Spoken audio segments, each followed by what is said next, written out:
The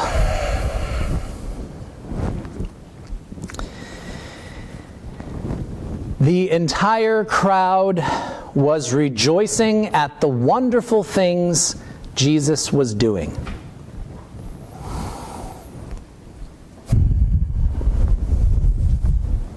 What if the most wonderful thing Jesus did that day was to remind people who they were? What if the most wonderful thing Jesus did that day was to remind these people in this faith community who they are, where they come from, why they are here on the earth? Jesus is preaching in a synagogue, and he sees someone who has been bent over for 18 years. The author of the story tells us this woman has been possessed by a spirit of infirmity for 18 long, uncomfortable years. Her ailment is not physical. This is not a medical condition. Her ailment is not in her mind. It's not a mental illness. The author goes out of his or her way to tell us that this is caused by a spirit of infirmity. So before we just go launching in with our 21st century reasonable, logical, scientific-oriented minds, before we just start critiquing and dissecting and saying, well, that could never possibly be what was really going on, before we do that, it's really important that we take note of how ancient Jewish people thought about sin and sickness. There's a reason why it's important to know that this woman's ailment was spiritual. In ancient Israel, ancient Jewish people thought, this was their understanding. Their belief was that it was a fact that when you sin, sinning was anything that separated you from God. Okay? So sinning was not necessarily one bad thing that you did. Sinning was anything that took you out of relationship of God's presence. Anything that separated you from God, that was a sin. And their belief was that when you are in that state of sin, there are direct physical consequences for being separated from God. When you're separated from God, you no longer live under the protection of the Lord. And so most often the belief was that if someone is in a state of sin, they will have there will be ways of observing that. It will have a direct effect on your life. If you're in a state of sin, your body will get sick. It won't work the way it normally worked, the way it was supposed to work before. Misfortune might befall you or your family or your neighbors. It could infect the entire town or possibly your entire country. This was the thinking about sin. And that's why it was so important to take sinners, sinful people, and sequester them. They would be taken to the outskirts of town, and there would be special little tents or little huts or little places. Sometimes they were jettisoned into the wilderness, but only for a time, okay? They were not sent away forever. They were only sent away while they were in this state of being separated from God. When we read the book of Leviticus in the Old Testament, or the Hebrew Bible, the book of Leviticus is just an entire list of all the sins that people could ever think of, and the ways in which the priests of the nation, the Jewish priests of Israel, the ways that they had mastered reunifying sinners with God. I really want you to hear that. So sin, in their understanding, it was not eternal damnation. Okay? The punishment for sin was not being jettisoned forever, or having your body or your life be put in danger forever. If there was any kind of punishment for sin, it was just removing you from society so that the sickness wouldn't spread. And the high priests of Israel, they knew how to get you back into the community. They knew how to do it. Because see, there's all kinds of different sin in this ancient Jewish understanding of sin. There's all different kinds. You could sin by intentionally doing something wrong. So let's say you stole someone's property, or you murdered somebody. The high priests knew the rituals, the sacrifices, the customs to perform to redeem you and welcome you back into the community. You intentionally do something wrong, you go away, we bless you, we pray for you, we sacrament you in these ways, and you were welcomed back. It was also possible to be a sinner by intentionally failing to do something. So let's say you failed to honor the Sabbath day and keep it holy. That was a sin. You have intentionally failed to do something God commanded, so you are removed from society, you are blessed, you are prayed for, there's rituals, there's sacrifice, there's offerings to be made, and the priests make it their job to make sure you are reconnected to community, brought back into God's loving, healing, merciful presence. It was also possible to sin not due to anything you did intentionally, but just because of how your body is. Quite famously, we know that when women were having their menstruation, when they were menstruating, women were removed from society and taken to a very famous red tent where they were sequestered and pulled away. It's not because they did something wrong. And even the people of the time didn't see it as women doing something wrong. They just saw it as being in a state of uncleanliness. So they went away, they were sequestered, where they had their own community in the red tent, and women cared for each other, they tended to one another, and after a certain period of time, some rituals were performed, some offerings made, women were welcomed back into their normal lives and embraced as part of the sacred circle of God's people. Now here's one, it applied to men too. There were plenty of things that men do with their bodies that could be considered sinful, unclean, and they would also be moved away for a time. It's just that didn't happen with as much noticeable regularity as a woman's natural cycle. Now, here's one I didn't know until a couple months ago. There is a word in this whole organization of sin, in this whole way of understanding. There is a word for an unintentional sin. And what that means is that it was possible to do something that was so offensive to God that you were in a state of sin, a state of being separated from God, but you didn't know it was wrong to do it. Isn't that amazing? There was such a thing as unintentional sin, as something you did wrong, but you had no way of knowing that it was wrong. And you know what the good news is? You were fine. It meant the priests would take you and bless you and pray for you. There was a ritual, there was a rite to be performed, and you were just brought right back into society, right back into the presence of God's loving, healing mercy. I can't emphasize this enough. The ancient Jewish people had no concept of eternal damnation. For them, sin was as natural as breathing. It was just a part of being human. A part of being human is that sometimes you're separated from God. And the community cared for one another enough to discover the ways that they could ritually purify and welcome one another back into their circle, back into God's loving, healing, merciful presence. It was never about throwing anyone away.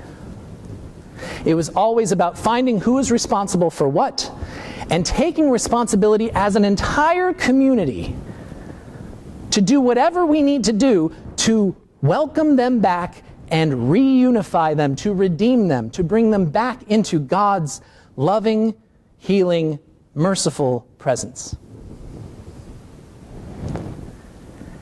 So in our story today, when we say that there was a woman who for 18 years was possessed by a spirit that had her bent over,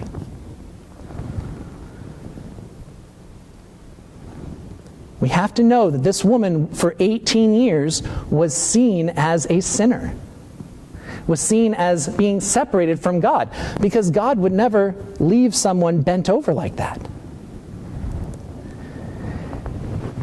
And who knows what her sin was? Who knows what she did? Was it something she did intentionally wrong? Was it something she intentionally failed to do? Was it not her fault at all? It was just something that happened to her naturally? Was it something she did unintentionally, having no idea that she did something wrong? We don't know what the sin was because it happened 18 years ago. Nobody can remember. And I'm sure people felt bad for her. I'm sure they prayed for her every Sabbath day. I'm sure they held her in their thoughts and their prayers, and they just watched her continue to suffer with this bent-over spirit visible in her body. And so Jesus reminds them that it is their job to heal people. Jesus, with one look, takes her, casts out the demon, touches her, heals her body. She gives thanks to God. Thanks be to God. She's returning to God's presence in her life. And what's the first thing that a man stands up and says? Whoa, whoa, whoa, whoa, whoa, whoa. There will be no healing in here on the Sabbath. Thank you very much. There are 6 days of the week. Come back on an opportune day, and then you can be healed. We will not be healing anyone today. Thank you. And Jesus calls them out for who they are. Hypocrites, Jesus says. We remember that word from last week. Hypocrites, you pretenders. You people who know how to say all the right things and show up on the right day and sacrifice all the right ways. You people who go through the motions, but forgetting that it's your job to heal one another, to do whatever it takes to bring one another back into the presence of God's loving, healing mercy. He makes the point that even on the Sabbath day, you take care of your beasts of burden. You show kindness to your animals. They're all farmers. And Jesus looks out at all of them and says, any of you who own a donkey or an ox, a lamb or a chicken, even on the Sabbath day, you're going to go feed and water them. Animals don't know it's the Sabbath. Animals need to eat 7 days a week. So even 7 days a week, you will go and you will feed and water your animals. You'll take care of them because you don't want to risk them losing their life. Why can't you care enough about this woman? Why don't you care as much for this woman as you care for your beasts of burden? Just the same way that you water and fed them today before coming to church, we can heal her on the Sabbath. That is what God made us to do. And what Jesus leaves out, what goes unsaid, and it's amazing to me, is she's been this way for 18 years. There have been 18 years worth of weeks, each week having 6 days in it when healing could have happened, and no healing happened for this woman on any of them. I haven't done the math, but that's astronomical number of days where healing could have happened, but it didn't. Why? Because they just didn't care enough. They saw her as having her own personal problem, her own issues. That's her sin to deal with. They washed their hands of the responsibility that God had instilled in them to heal one another, to bring one another back to the presence of God's loving, healing mercy.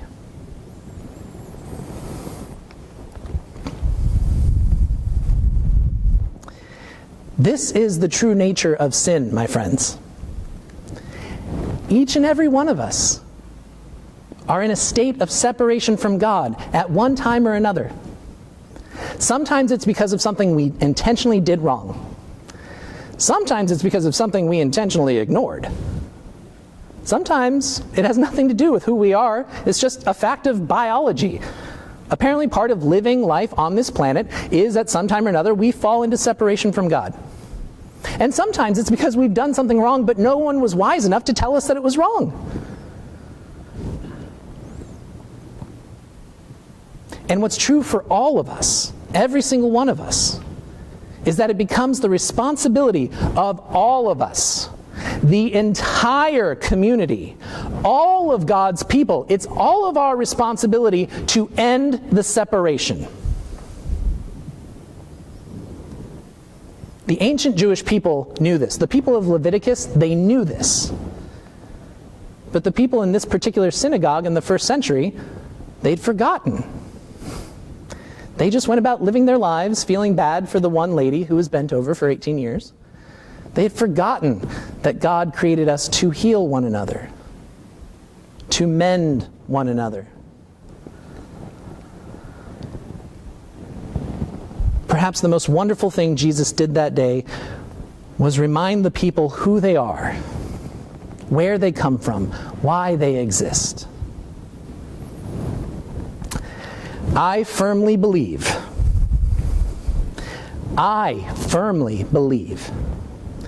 that we are living in an age of spiritual sickness.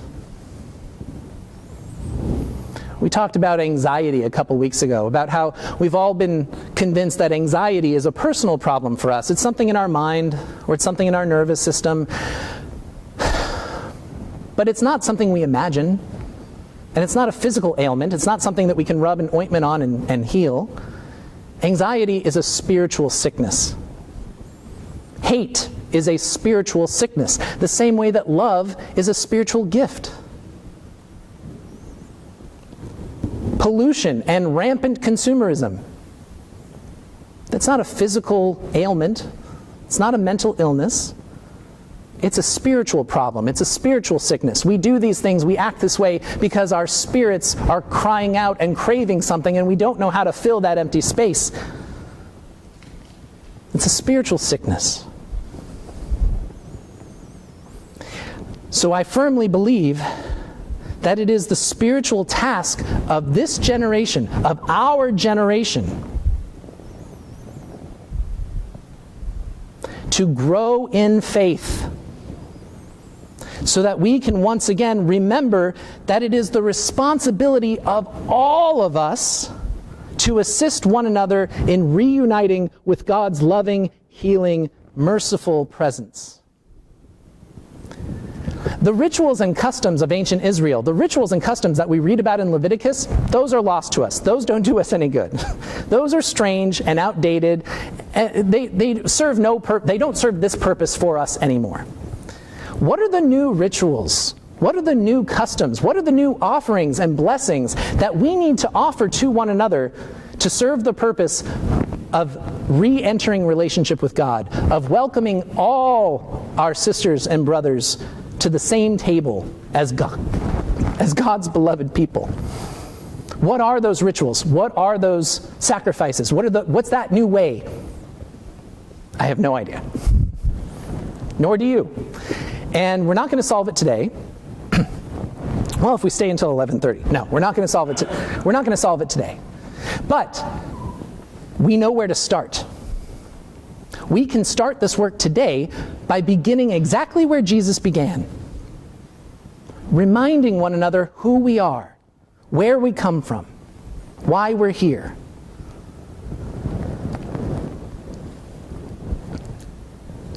Friends, I'm not going to preach theology at you anymore. I'm going to preach biology at you. We are all born into this world with the divine pattern emblazoned in us. Every human being is born into this earth as God's beloved child.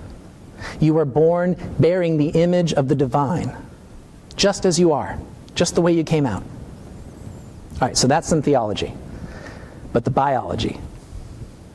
After every child is born, a short time later, the mother delivers the placenta.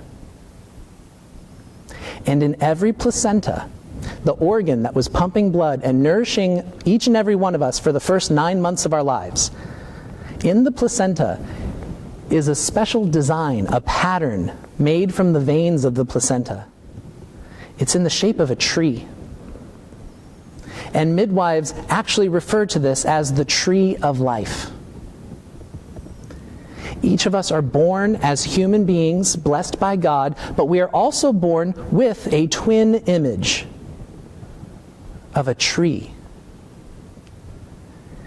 Is it possible that God has blessed this universe in such a way that in each and every one of our births, in each and every one of our beginnings, we are offered clues for how to journey through life?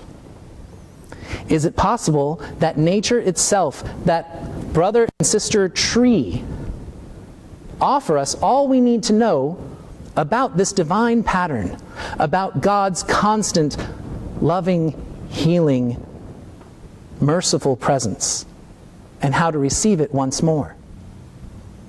I'll offer you just one short example.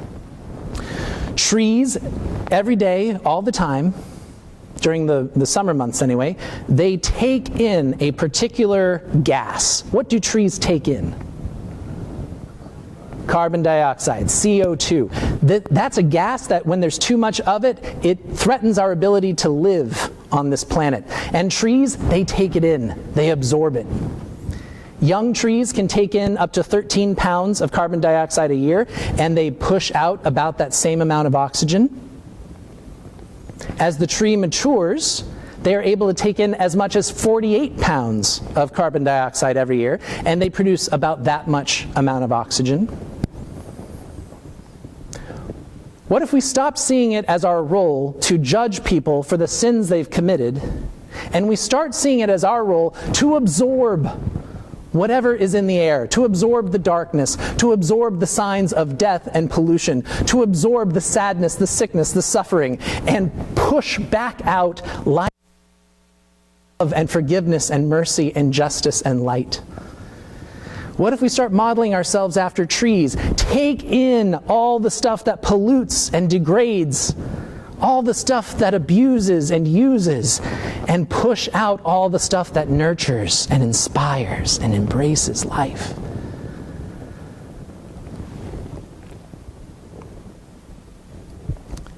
Jesus reveals to us that we as a people can get stuck in place.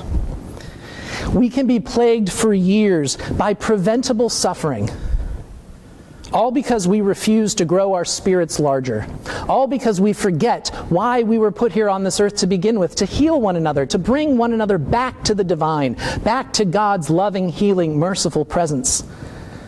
There's so much suffering we don't need to be doing.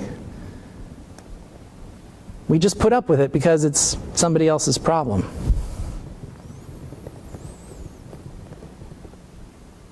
We are responsible for one another.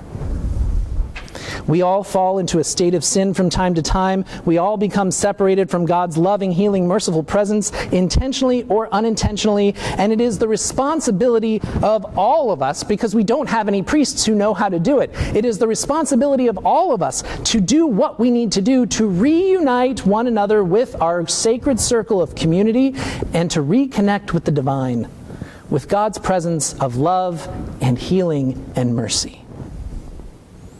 Just as a tree takes in CO2, we take in danger and evil. And just as a tree breathes out oxygen, we breathe out love and mercy and justice for all people. The more spiritually mature we are, the more darkness we can handle, and the more life we can breathe out. This is who we are, friends. This is where we come from. Thanks be to God for such an extravagant blessing to be part of this work of nurturing life for as many people as possible. Thanks be to God for this extravagant burden that we bear. Amen.